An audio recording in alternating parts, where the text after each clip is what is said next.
Nesse vídeo vamos resolver mais uma questão da lista de métodos aproximativos, no capítulo 5 do livro do Sakurai. Mais uma questão que trata de oscilador harmônico. Então o enunciado da questão diz o seguinte: sobre um oscilador harmônico simples unidimensional, de frequência ômega, atua uma força não potencial, espacialmente uniforme, mas dependente do tempo, com essa forma aqui. Aí ele diz que onde o t varia de menos infinito a infinito, e diz que em t igual a menos infinito, sabe-se que o oscilador se encontra no estado fundamental.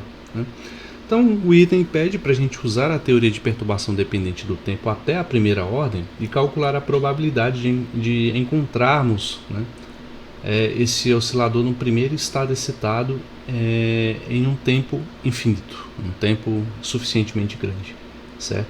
Então como que a gente vai resolver essa questão? Primeiro, a perturbação está imposta ao sistema, ela é da forma do tipo menos, já que é um potencial, potencial vai ser menos a força, vezes o deslocamento, x. Tá? Então, onde esse f de t, o problema também nos informa a cara desse f de t, ele vai ser uma força F0 qualquer multiplicada por tal, dividido por ômega tal ao quadrado mais t ao quadrado.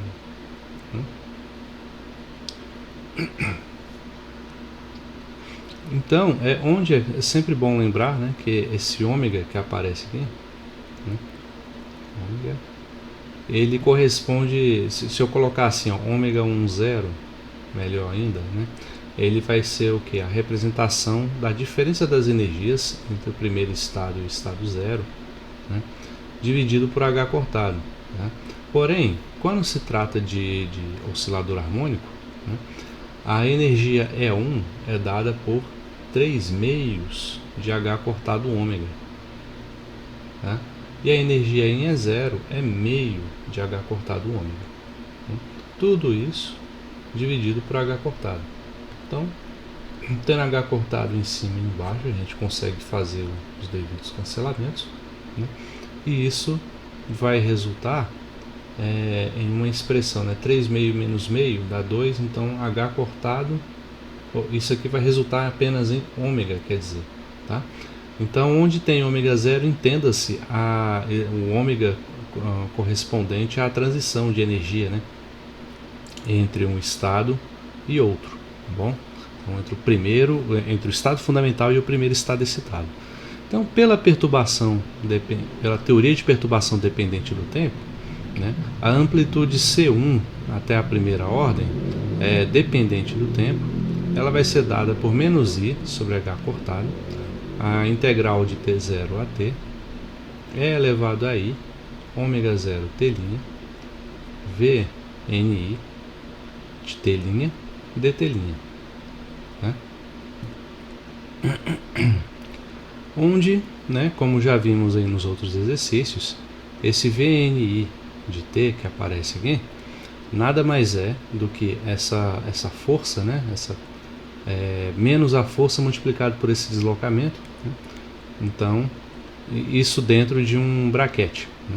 Então, isso seria o NVI, o V aqui, como eu já falei, menos a força vezes x.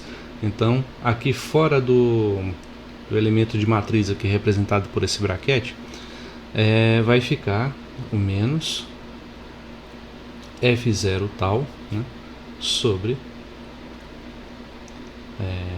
ômega tal ao quadrado mais t ao quadrado. Então, é a transição do estado fundamental até chegar ao primeiro estado. Então, ele vai chegar em 1. Aqui dentro vai sobrar apenas um x e aqui o estado fundamental representado por 0. Isso aqui a gente já fez em exercício anterior, ele dá 1. Mas vamos... Opa, peraí. Mas a gente pode só recapitular, nunca é demais fazer isso aqui, O x ele vai ser a soma de A mais a adaga aplicada em 0, e a constante vai ser h cortado sobre 2m ômega. Isso aqui é escrevendo o deslocamento x, né, em função dos operadores de abaixamento e levantamento de ordem. Né? Então, com isso, vamos ter o seguinte: vamos ter esquece a constante por enquanto, né? Só quero mostrar isso aqui mesmo. Vai ficar o 1 multiplicado por...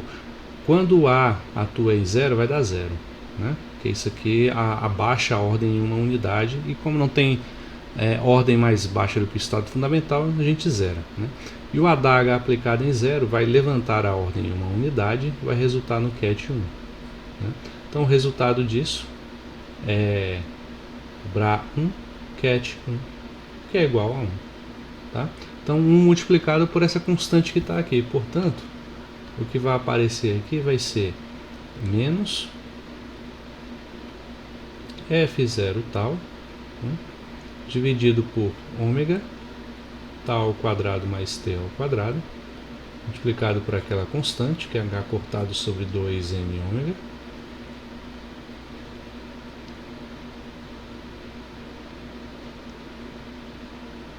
né, vezes 1, né, que a gente não precisa colocar aqui. Então esse é só o termo VNI de t. Né. Agora precisamos utilizar essa expressão para poder calcular essa integral e descobrir essa amplitude. Com a amplitude a gente tira o módulo dela ao quadrado e descobrimos a probabilidade de transição. Então,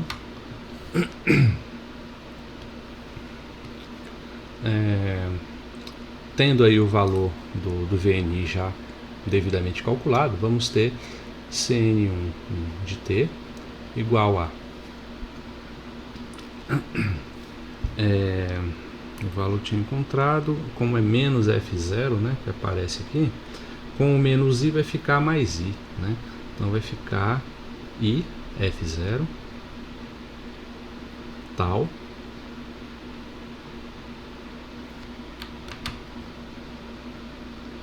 e F0 tal dividido por H cortado ômega. E aqui H cortado sobre 2 M ômega. Tentar fazer isso melhor, assim tá bom. Né? Isso multiplicado pela integral de T0 a T.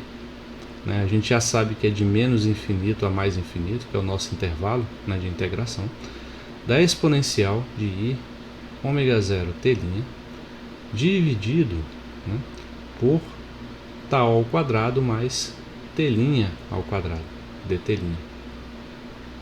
Vamos simplificar, tirar essa linha que aparece aqui, né? Vou deixar assim. Quanto menos carregada, melhor a anotação. Né?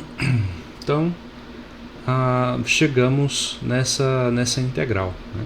E para calcular essa integral, né, a gente precisa utilizar o chamado teorema dos resíduos. Né? Então vamos focar aqui a partir de agora nessa integral, depois a gente volta. Isso aqui já é um cálculo à parte, por isso que eu achei essa questão muito interessante. Então isso aqui pode ser reescrito, né, como a integral de menos infinito a infinito é elevado a I ômega 0t dividido por quem é tal ao quadrado mais t ao quadrado. Posso escrever isso como t mais i tal, né, multiplicado por t menos i tal. A gente sabe que o produto de um complexo com seu conjugado vai dar o quadrado desses coeficientes a e b que aparecem aqui, né, no caso tal e t. Né. Isso dt. Agora o que a gente vai fazer é descobrir quem são os polos, né, desse domínio sobre o qual a gente está fazendo o nosso cálculo. Né. O polo são os pontos, né, da região do domínio holomorfo, da região holomorfa do nosso domínio, né, em que a função tem singularidades, ou seja, onde ela deixa de fazer sentido, né, tipo uma divisão por zero ou uma exponencial com infinito, tal, são polos de uma função, tá? Então, com isso, a gente identifica já a partir daqui, ó, facilmente quem são esses polos, né?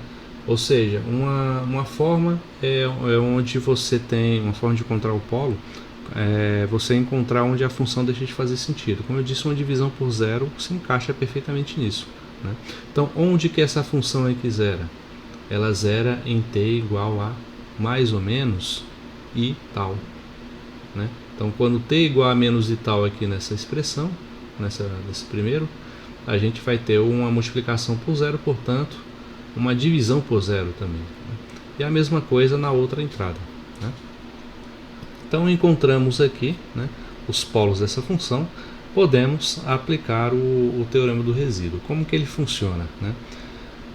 A gente vai pegar e vai chamar de f de z essa função aqui, ó. Deixa eu selecioná-la.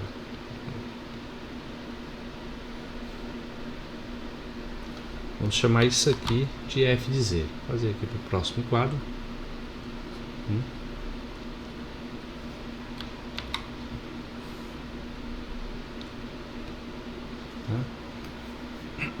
A rigor, né, só porque geralmente o z é utilizado para representar os complexos, mas como o domínio aqui, a nossa função depende de t, vamos colocar f de t também, que dá no mesmo, certo?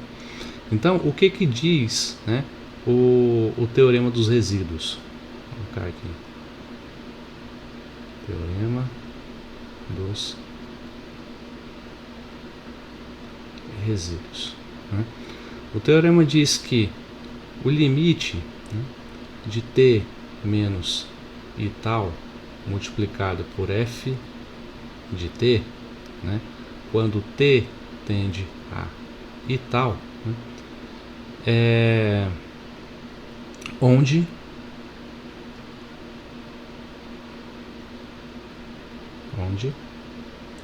esse, já coloquei aqui, onde o f de t corresponde, né, a essa função que está aqui em cima, tá?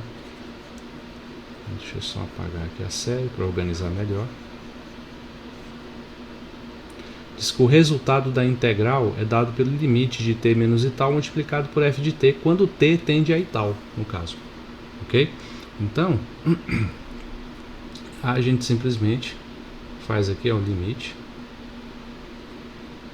de t menos i tal, com t tendendo a i tal, multiplicado por f de z, que é toda essa expressão que aparece aqui.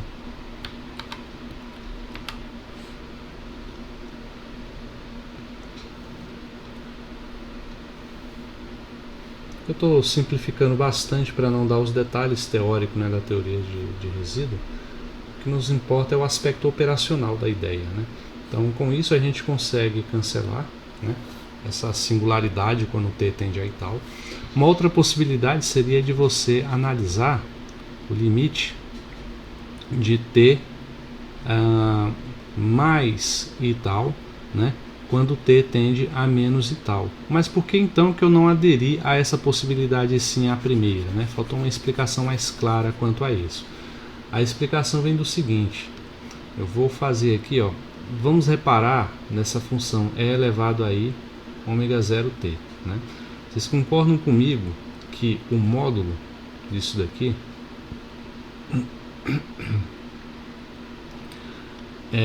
vai corresponder à equação de uma módulo ao quadrado, né? Vai corresponder à equação de uma circunferência. Por quê? Porque eu vou ter aqui um cosseno ao quadrado mais um seno ao quadrado, né? Que é a forma de você escrever a equação de uma circunferência. Então, quando eu for calcular a curva, né, que delimita o nosso domínio de integração, a gente já vai ter uma ideia de que curva é essa, né, com base nessa informação dada, como que eu tirei aqui agora, tá? Então, com isso, o que a gente pode fazer? Vamos desenhar. Aqui ficou ruim. Desenhar aqui uma região circular, né, com, eu vou colocar aqui um eixo coordenado. Ficou ruim também.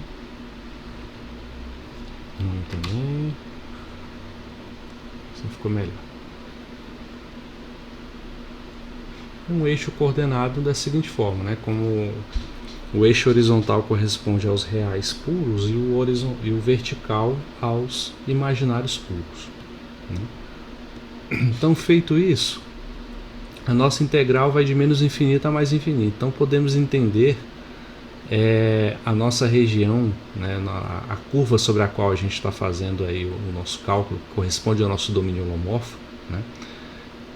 A gente pode limitar esse domínio a isso daqui, ó, só a metade da curva, né? Por quê?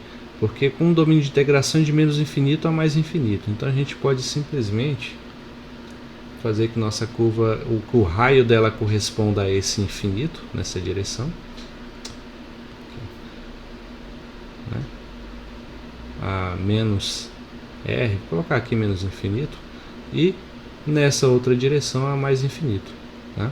E o caminho, né, de integração, a orientação que esse caminho segue pode ser no sentido anti-horário, né? E aí temos uma curva fechada desse jeito, né? Se eu considerar essa parte de baixo do domínio, aí não teríamos como considerar esse menos infinito a mais infinito, né, do jeito que a gente está querendo, né, que seria mais fácil visualizar o domínio do nosso problema, tá? Aí eu queria explicar com isso era o que? Por que eu escolhi T menos e tal em vez de T mais e tal? Porque, como eu disse, os polos do nosso domínio estão aqui, ó, um é em I tal, né, já que a gente pode fixar o tal como um positivo, né, e o outro é o simétrico dele, menos e tal. Escolhendo a curva desse jeito, a gente vê que o simétrico não pertence ao intervalo de integração, né? Então, por isso, eu escolhi quando t tende ao e tal em vez de menos e tal. Beleza? Então, chegamos aqui nessa expressão, né? Aí o resultado vai ser o que? Vai ser e elevado a i ômega zero. Aí o t vai assumir o valor de i ômega tal, i tal, quer dizer. E aqui embaixo vai ficar i tal mais i tal, vai ficar 2 i tal, né? Ou seja, i vezes i dá menos 1, fica e elevado a menos ômega zero tal sobre 2i tal. Então, com isso, a gente calculou os resíduos, né? Os resíduos vão corresponder a esse limite, né? Mas o que diz propriamente o teorema dos resíduos quanto ao valor da integral que a gente quer calcular, ou seja, o valor dessa integral aqui. Afinal de contas, esse é o nosso objetivo, resolver essa integral. O teorema dos resíduos nos diz que o valor dessa integral vai ser igual a 2πi multiplicado pela soma dos resíduos. Porém, a gente só tem um resíduo, né? Então a soma dos resíduos é esse próprio termo. Ou seja, teremos 2πi multiplicado por e elevado a menos ômega zero tal, né, dividido por 2i tal. Com isso a gente consegue eliminar esses números complexos, né, sobrando apenas π sobre tal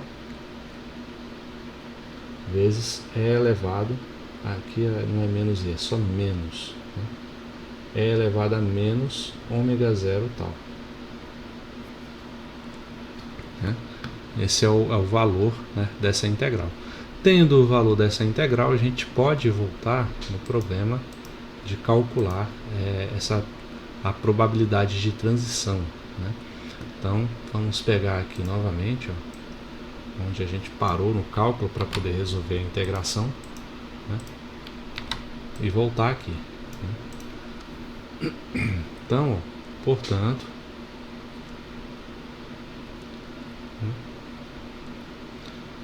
onde tem essa integral, vamos encontrar o valor, vamos substituir pelo valor que encontramos, né, no cálculo anterior, que é esse daqui, π sobre tal é elevado a menos ômega zero tal.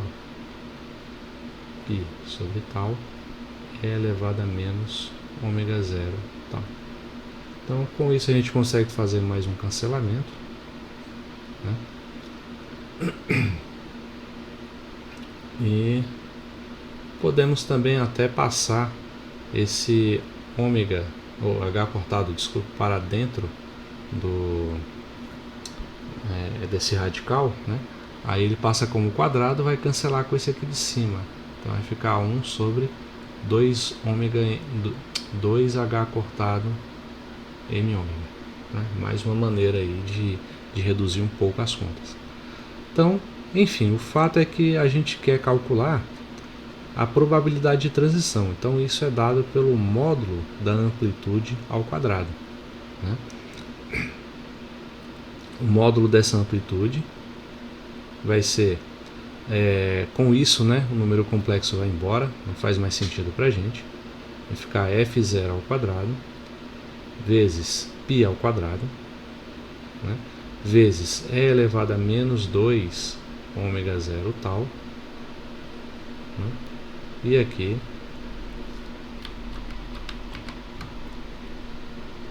embaixo vai ficar 2h cortado ômega ao cubo, né? Quando esse ômega vai ficar ao quadrado, esse aqui vai sair da raiz, o quadrado vezes ele mesmo, né? Não ele mesmo, né? Mas ele elevado a 1 vai dar ômega ao cubo, né? E é isso, e a gente vê que quando o tempo, né, ele tende para o infinito, né, a probabilidade de transição não vai depender do tempo, certo? Então, com isso a gente fecha a questão, né? Mas depois eu posto mais alguma outra solução. Até o próximo vídeo.